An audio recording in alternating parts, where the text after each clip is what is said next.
আমি দুর্গাপুরের smart city ছেলে।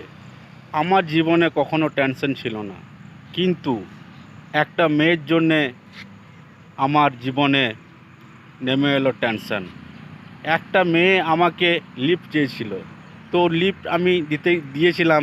তো উনি কিছু দূর যেতে না যেতে বলল, দাদা একটু গাড়ি থামান, আমার মাথা ঘুরছে। আমি কিছু না শুনে আমি সোজা চলে গেলাম হসপিটালে।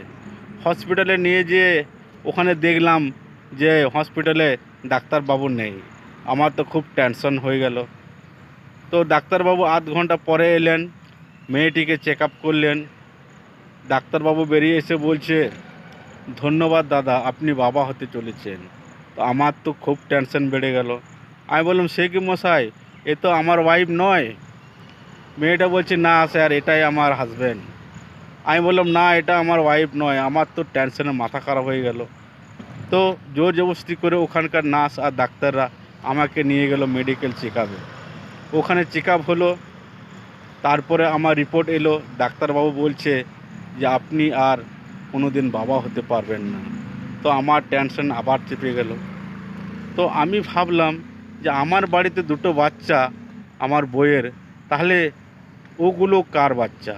তো টেনশন আরও চেপে গেল। তো দেখুন দাদা, টেনশন সবারই আছে, ভালো খারাপ ছোট বড়।